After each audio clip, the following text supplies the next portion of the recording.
Organizational change is like a quilt where each patch contributes to a stronger and more cohesive whole. And in today's interview, we'll explore how HR leaders can stitch together their teams' diverse skills and efforts to drive successful, meaningful transformations. Joining us today is Paula Brockwell, founder and lead psychologist at the Employee Experience Project. She shares valuable strategies and real-world examples that you can apply to drive meaningful transformation within your organization. So coming up in this episode, HR teams impact, outcome-based approach to culture, incentives in culture change, overcoming resistance to change, aligning corporate and personal values, successful partnerships with executives. Paula, I'm really excited to dive into everything HR that drives change. But first, what led you to adopt an outcome-based approach to culture change? And how does it differ from the traditional value-based methods? My background is very much in that traditional consultancy route where if culture change was required, we were taught, and I think most of us were, to look at the mission, look at the purpose, and then define the values. But I think probably about 10 years ago, I realised I was sitting in rooms where, as consultants, we were moaning about our clients all the time and just not understanding why things weren't working. And I got curious, really, and I looked around different parts of the world in terms of where behaviour change was really working, because that's what culture is, isn't it? It's about culture is about creating environmental conditions, a sense of feeling that drives the right behaviour. Effective organisational cultures, that's what they do.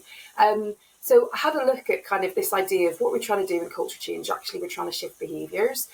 Looked at how other people are doing it, and everything else was outcome-based. The stuff that was working was outcome-based. So I flipped my approach. Instead of looking at that values piece, which is really inputs, this is the tone in which we want you to behave, to actually, how do we want you to make people feel, whether that's your colleagues, your customers, etc. What are the outcomes that we're asking you to drive? And in doing that, I think what you do is create a much more consistent and uniting set of principles, because I think, you made the reflection of Amazon having a high number of values that actually disagree with each other. That's because we do need slightly different behaviours at different times to get a single outcome. So if we focus people on how are you making others feel, how are you supporting them to do a great job, and how are you making yourself feel, then actually we create a huge amount of flexibility in terms of the behaviour that we display, but the outcome that we're asking for is really consistent. So that's the approach we take at the Employee Experience Project is, yes, we set some general guiding principles for what this culture needs to be about, but the whole focus on cultural activation is, let's take responsibility for how we're making other people feel and choose the behaviours that we need in the moment to create that feeling depending on the context. Thanks so much for sharing. I thought that was great. And following on from that, how do incentives fit into an outcome-based approach to culture change? Yeah, well, I think accountability, whether that's incentivization or, consequences for not aligning around the outcomes, is massively important. That's a huge part of culture change, which I think is often missing. We have the softer contextual conversations without really saying to people, what does this mean in real life? And then following up to make sure that they're actually behaving in the way that we need them to. So incentivization is massive. It's hard to shift your habits. It's hard to shift your behaviors. And if you don't make it feel nicer on the other side by rewarding people for doing that, or you don't make the current state feel uncomfortable by, I don't like the word punishment, but creating consequences for staying in that current position, then nothing's going to change. So if you're using that outcome-based approach, it's much more measurable than input-based. So in the same way as you set concrete goals, you can also set very concrete behavioural outcomes or experience outcomes for individuals, and you measure them through your performance management system in the same way as you do the more, build this many widgets or get this many sales. You can measure it in a much more concrete way. So it's easier to incentivise and recognise performance, I think. Okay, well then, how do you prepare and motivate people to embrace change, especially in a corporate environment?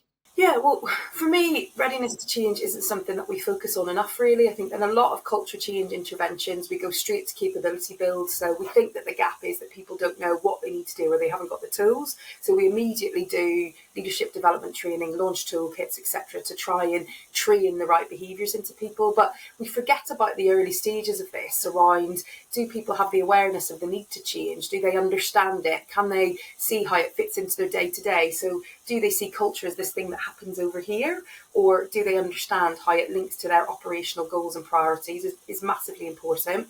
There's a piece about mindset that we don't really spend a huge amount of time on, which is often when I go into businesses, everybody agrees that change is needed, but not by them. Everybody else needs to change. So that piece around mindset is massively important. Do we support people to understand their role in the change?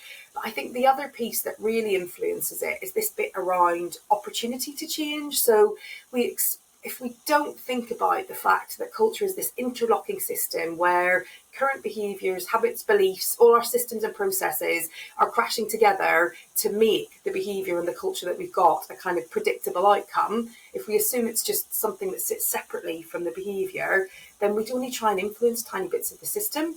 And we're asking our people to fight against the system to demonstrate new behaviours. And so our approach is very much about, you'll like this as an ex-engineer, stepping back and looking systemically and saying, what is the equation that's creating this behaviour and how do we need to adjust that equation? Some of that is about individual capability and readiness, but as much of that will be about environmental cues, systems and processes that are encouraging, nudging, rewarding the old behaviours. So you need to reset those as well. So there needs to be some system re-engineering, some nudging put in place, some incentivization to make sure it embeds. I really like that. And can you give some examples of, let's say, environmental nudges that can support culture change within an organization? So, well, honestly, I think don't really a lot. So one of the things that I notice a lot is that as HR professionals, we are so keen to shift difficult cultures that we are willing to drive those localized interventions. And I think there's been a huge rhetoric in the culture industry over the last probably 10 or 15 years about bottom-up culture change. And actually, when you look around, I don't think there are a huge number of examples. I don't think there are any real examples of that having worked effectively. So I think if you really want the change to happen, you've got to take time to connect with your executive team and make sure that they're supporting you to prime the system for the new behaviours. So an example of where you might really want to nudge people is looking at things like your we look at our people processes naturally, but looking at our operational processes, so things like if we want people to be more empowered and we want them to take greater responsibility, a really simple place that we can look is things like our delegated authority lines on budgeting. Do people have to get 6 levels of permission before they spend 500 quid, or are they entrusted to make that choice themselves? So looking at how our organisational system gives messages to people about how they're trusted, how they're empowered, what behaviours are appropriate for them, and making some subtle shifts around that can be a huge step towards showing people that we're serious, but also giving them the opportunity to demonstrate those new behaviours. So some of it's about environmental nudges, reminding people of what's expected, popping things onto screens, creating environments where they can come together, collaborate. But actually, some of it's just about shifting the infrastructure of your organisation to create the opportunity for people to display those different behaviours and really show them that you're serious, that you want those behaviours to happen because you're changing some of the sticky stuff around it. So then, how can organizations effectively align corporate values with the personal values of their employees to drive successful culture change? I suppose for me, if I'm really honest, I just think for me, corporate values are such like a misnomer, really, because we have personal values and that's what we live by, and corporate values are never going to trump personal values. So particularly in change, if we're trying to create this other set of values that we're asking people to stretch into, it's not going to happen. They've been attracted to us because of the personal values that they have. They're staying here because there's something about our current environment that works and pays off for them. So if you're suddenly just set something different or you steal Amazon's, it doesn't do anything. I think they work quite well as a wrapper where a business has already created that coherent identity and is living by a consistent set of principles. It's fine, use values to put around that and name it and help people understand that. But don't use them for change because it's not a thing. They're never going to trump what we believe is important at work. So that idea, I think, of anchoring people on outcomes and allowing them to use their own personal values and their own personal style. We're all really different, aren't we, in terms of the types of behaviours that we use to get results. If we support people to do that, it's just better for everyone. What amazes me is when you look at the research on kind of goal setting based performance management. I can't remember the exact date now, I looked it up a while ago, but it was over 20 years ago that the idea of goal-based performance management came out, and it revolutionised that whole piece around goal setting and kind of concrete performance management. But we never made the shift on behaviours. We kept that on the input-based systems, just like, it's a dead easy shift. We're already set up to do that from a widgets and sales point of view. Why would we not do it from a behaviour point of view as well? When HR professionals are building teams and aiming for success, what common roles do they adopt in culture change, and how can they be more effective in driving these changes? Yeah. So probably my entry point on this is I partner a lot with HR professionals, and where I generally find that I meet them at is that they're adopting one of two roles within culture change. Either they're adopting that one-man band mentality where no one else is really paying attention. They can see that things are burning from an employee experience and a kind of a behaviour perspective, but they're the only people who are talking about it. So they're trying to solve things, they're doing the surveys, they're going back to the board to try and get attention, they're doing all the employee engagement days and experiences and things, but basically they're one person with a tiny little water gun trying to put a fire out and not getting any traction, exhausted because of it. Or they might be in a police mode on things, so they've got to the point where they're just pointing out the problems, they're desperately trying to get people to pay attention, and they've got themselves into a them and us camp of always being the people who get the inappropriate behaviour told to, and they have to go and either source it out themselves, or they're taking it to the board and being the negative voice in the room. And neither of those roles shift culture, neither of them do. They isolate, overwhelm, and ultimately burn out the HR professionals. So that's where I see a lot of people in that place of just total isolation, overwhelm, feeling their own personal values are being compromised because they feel uncomfortable with the organisational environment and the experiences people are having and the impact that they're having on work, on the rest of their lives as well as their experience at work. So a lot of what I talk to people about is how we resist that temptation to act and try and bridge the gap ourselves individually and really start to position ourselves into the role of guide with the organisation. So transferring the ownership of culture into our exec, into our leaders, and yes, being absolutely helpful and supportive in terms of helping them to influence that and being a true kind of professional advisor around it, but very much being in the place of, this is not my circus, not my monkeys, if you know what I mean. It's your behaviour, it's your decisions that are influencing what's happening from a cultural point of view. So let me help you shift your behaviour, your decisions, and our organisational infrastructure to make this different.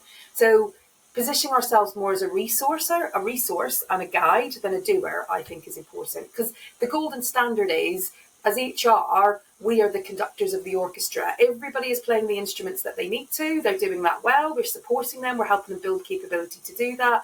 But our job really is about making sure that those things are connecting together. For me, it's about enablement and capability build. We're being a trusted partner that guides, supports, and makes sure that everything's connecting the way that it needs to. But then we're also building the capability so people have the skills and resources that they need to drive the right behaviours and experience within the organisation.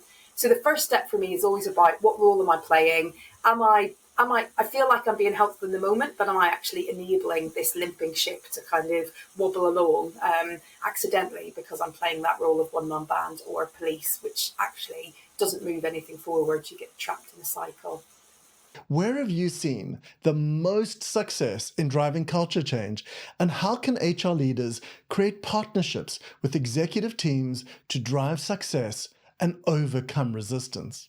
I think where I see the most success for culture change in organisations is where HR leaders have that capacity to really step back and that bravery to start to influence with the exec team, and where they can create that true partnership with their chief exec or their MD, helping them see that the experience within their organisation is as much a part of their legacy as the end results that they're getting, and directly influences the end results. That's where the magic happens, where that senior HR leader and the chief exec or the MD are coming together and really saying, what type of business are we trying to create here, and how do I help you do that?